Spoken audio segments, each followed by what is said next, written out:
the Electoral College elects the president.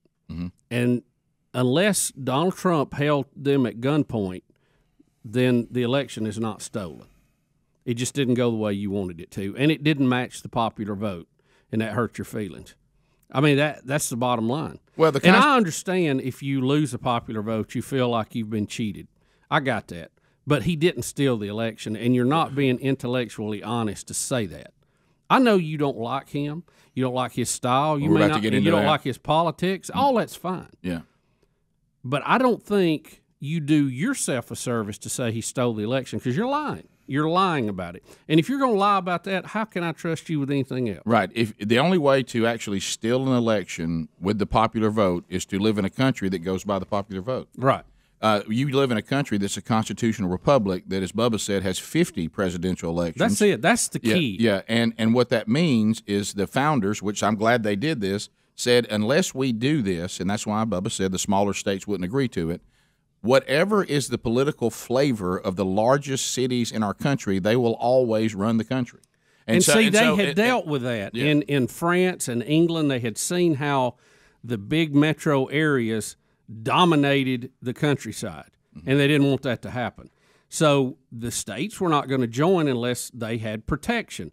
And still, the popular vote, if you will, still is the main thing in this, but the Electoral College limits the runaway ability of a few areas to dominate everybody, because it gives the little states a seat at the table.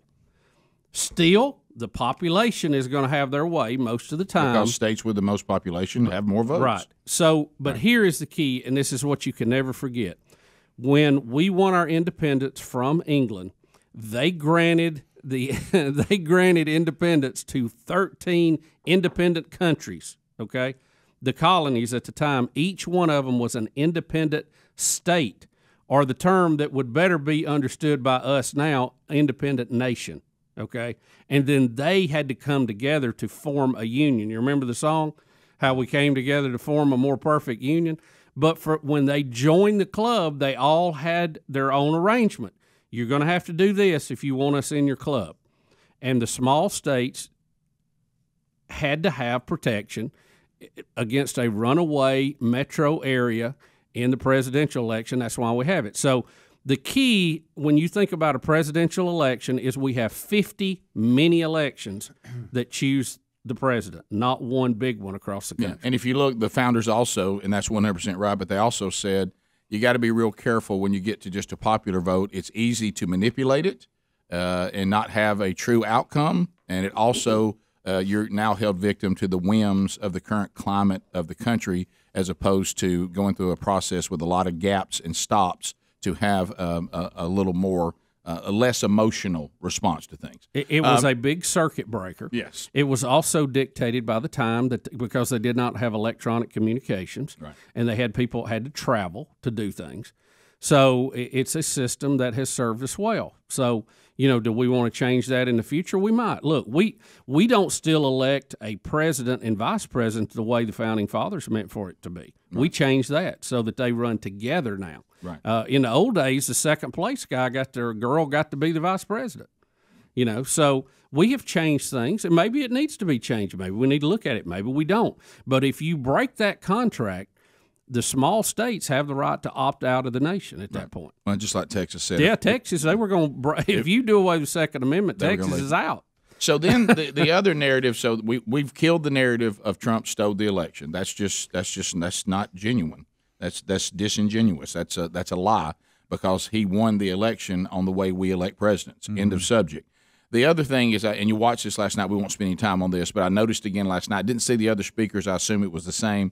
I saw Elizabeth Warren once again say that that Donald Trump has miserably failed during the coronavirus pandemic, and then she blamed him for our unemployment rate, as we predicted that would happen, that he did it. So remember, the pandemic is still a big play for them, a big card, and that they want it to continue, because this is what they keep saying, that Donald Trump has gotten people killed unnecessarily.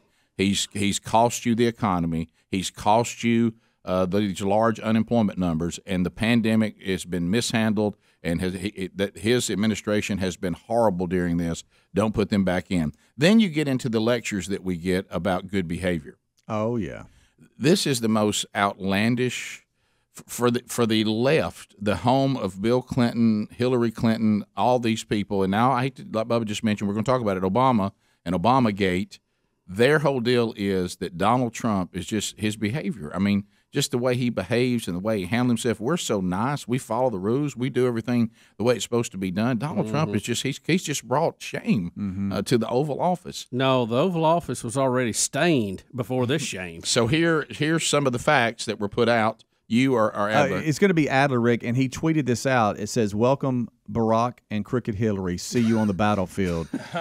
See a field of battle." And really what it does is it tells a story about how on the night of the election, and Bubba, you said it on that morning, it's going to be a miracle if Trump wins. You remember? Oh, yeah, absolutely. Well, that was the last conversation we had before we left that And day. Hillary thought she had it, and then all of a sudden it starts to unravel. And then publicly the Obama administration was like, hey, the transfer of power is going to be smooth. But it really wasn't. Trump will not be president. Highly critical, biased text messages between senior FBI officials Peter Strzok and Lisa Page. There will be no question about the outcome of this election.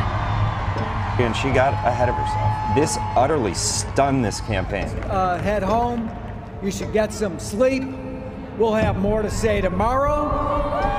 Our constitutional democracy enshrines the peaceful transfer of power. The peaceful transition of power is one of the hallmarks of our democracy. We want to do everything we can to help you succeed, because if you succeed, then the country succeeds. These declassified documents that were just released. Officials in the Obama administration were asking for the identities to be unmasked of Americans. Unmasking of aides and staffers of the incoming president. The basic charge, political spying. To disrupt the peaceful transfer of power. Unmasking of American citizens. It could be a real problem. Why is it that the unmasking of Flynn somehow ended up in the pages of the Washington Post? I know nothing about those moves to investigate Michael Flynn. The vice president said that yesterday, and then the last name on this list is Joe Biden. The Obama administration was bitter. They wanted to do everything they could to undermine the incoming Trump administration. Really designed to sabotage and really upend the new administration. An outgoing president and a vice president and a Washington Post columnist and the FBI setting up an incoming administration. Wow, that's a real conspiracy, and nobody wants to talk about it. So this is the party that says, we just do everything above board. I mean, we are pristine, we are clean, we know how to behave, we're respectful, we're not mean, we don't name call, we don't go after people, we don't attack, we don't attempt to undermine. Not if you know about it. Opposing administrations, and they're just lying to you. The audacity. A lot of people, you hear this word thrown around a lot, hypocrite. Hypocrisy. Oh, yeah. Let me tell you this. When this party in its current state with these people tell you that you shouldn't like Donald Trump because he's rude, mean, and vindictive, that is the ultimate of hypocrisy. And you know what I would say? Just like y'all.